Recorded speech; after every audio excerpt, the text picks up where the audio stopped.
Life as a young widow, 5 months later. What's up, y'all? It's Carmen Chloe, and I'm going to be talking about life as a young widow. 5 months later, 5 months after becoming a widow. Can you guys lower your voices, please? So, for those of you who are just tuning in or just getting to know me, I am Carmen Chloe. I am a widowed mother of two daughters. So, motherhood is like my life. You will hear me talking to my children in the background and telling them to simmer down because it's bedtime. But I became a widow in December of 2018, and life has been very bizarre for me since I became a widow. It's very different for me. It's very bizarre.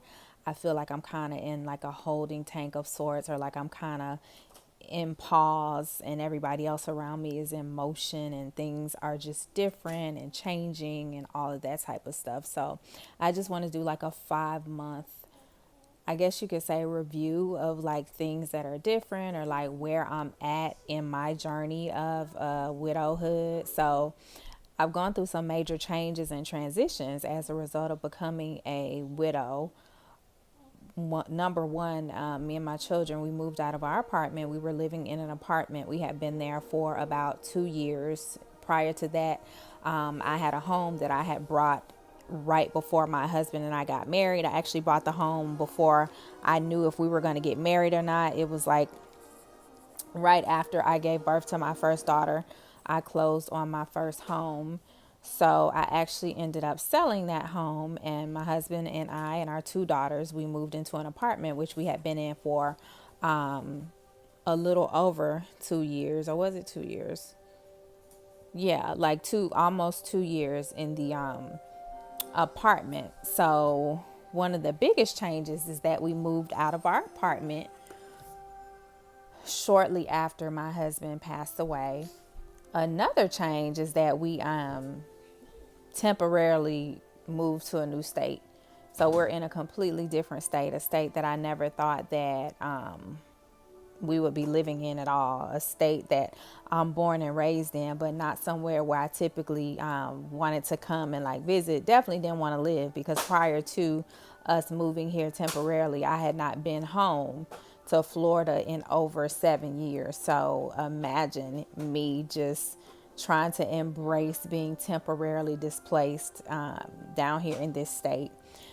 Third thing that happened that was completely changing or different is that I had to get a completely new car. The vehicle that I had, it was in my husband's name and I was unable to keep it for different reasons. So I had to get a new vehicle. The fourth biggest thing or change since becoming a widow is I am considering going back into the field of education. I was a teacher for 5 consecutive years, and then I was unable to teach due to some certification rules with my teaching certificate. So I actually sat home for a year, and at the time I had only had one daughter, so I sat home for a year, and that's when I finished writing my first book. And then after that, my second daughter's in the back saying, you have two. At the time when I could no longer teach in 2012, I had one child at the time. I since went on to have a second child, but my career was in education. I was an elementary school teacher for 5 years, sat at home for a year, and then I went back and I taught pre-K for 1 year. And then after that was when I had my second child, and everybody had to reapply for their jobs, but it just didn't make sense. So that was when I got into the world of entrepreneurship, self-published my first book, got into network marketing, all that type of stuff. So I've not had a real job, if you want to put it that way. I've not had a real job in like since 2000 and let me see. I had my youngest daughter in 2014. So I haven't had like a quote unquote real job since 2014. However, now just thinking about different options, financial options, thinking about how, it's solely just me that has to take care of these children now. And I want to be wise about what I do. And I was never one of those people who was like, oh my God, like I would never work a 9 to 5 and I got to be an entrepreneur. Like I was never one to like put down put down people working a job or a career, because I loved my career. And when I could no longer teach, it was of no, of no decision of mine. It was just, I literally could not teach because I wasn't certified anymore.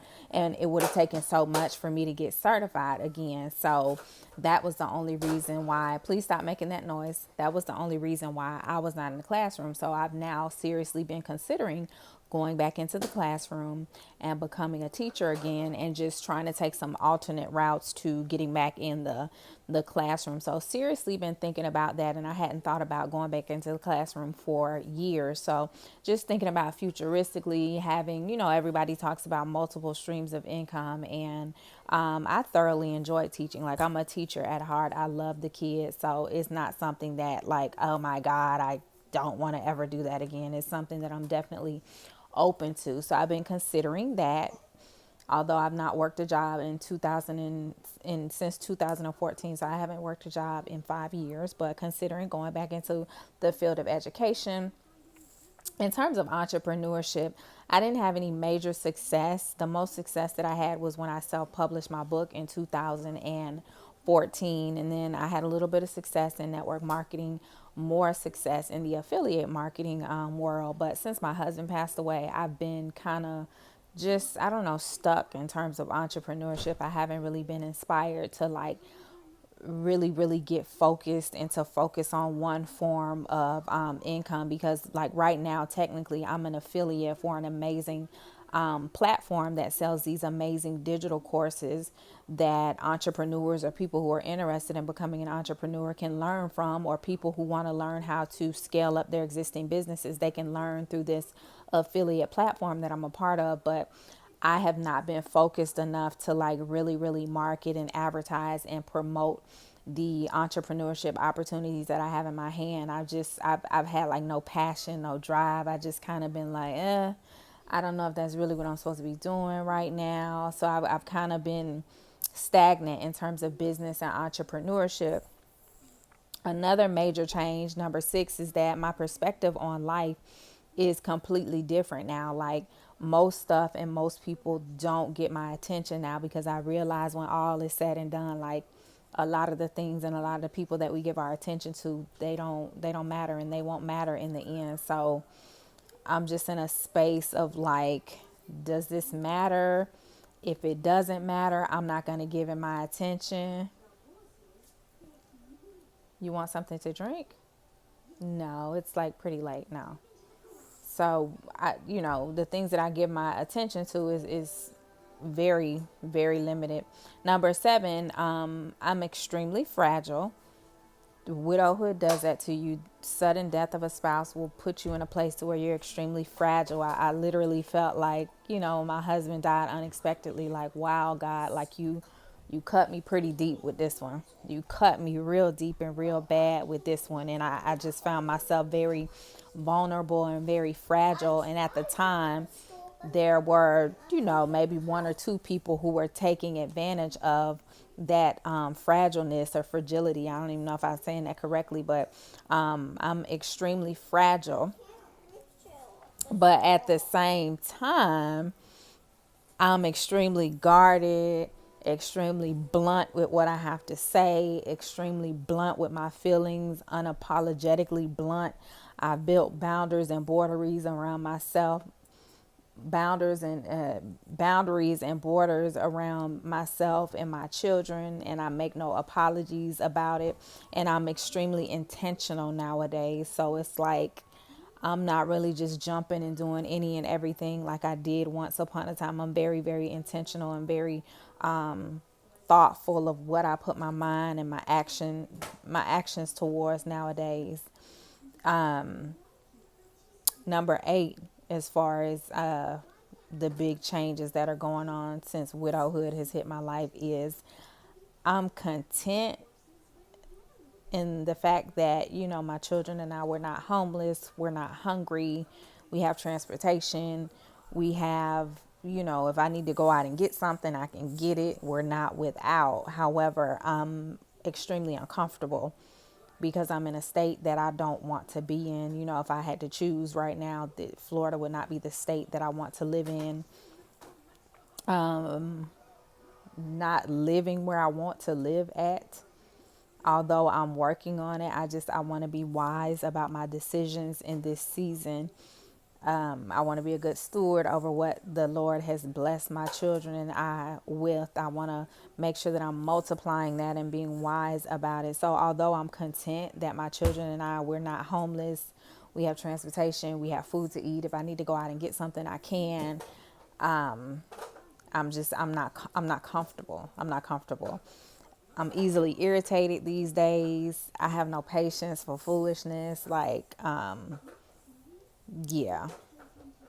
Number 9, I find myself on a purpose chase. I'm like laser focused on like purpose and passion. Like, is this aligned with my purpose?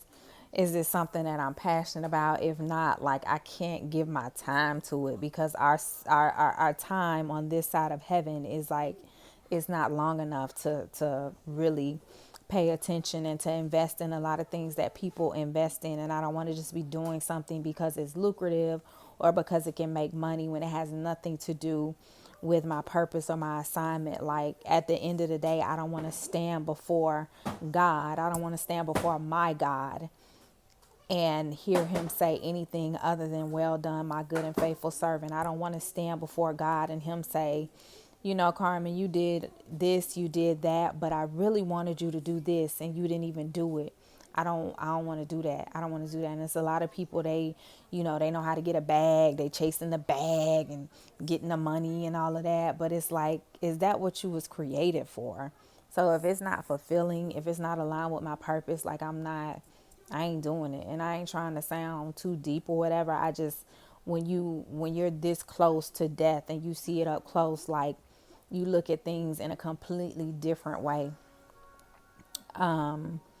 Number 10, I'm extremely unplugged. Like, I'm completely unplugged from the matrix, like social media, TV, the news, a lot of the influencers that I used to be plugged into. And like, every time they came on, I'm listening to them or whatever. And no disrespect to them. No, not to say that they aren't speaking about anything that's important. It's just, it's almost like I'm in an incubator right now. And God, he has his hands on me and he's just doing something in me and around me to where I can't really just be running the race with everybody else. I can't just continue on with life like everybody else because that's just not where I'm at. So I'm like extremely unplugged, like kind of in my own world, my own universe right now as I travel grief, as I discover my purpose a little bit more, as I am able to give a little bit more purpose to this pain.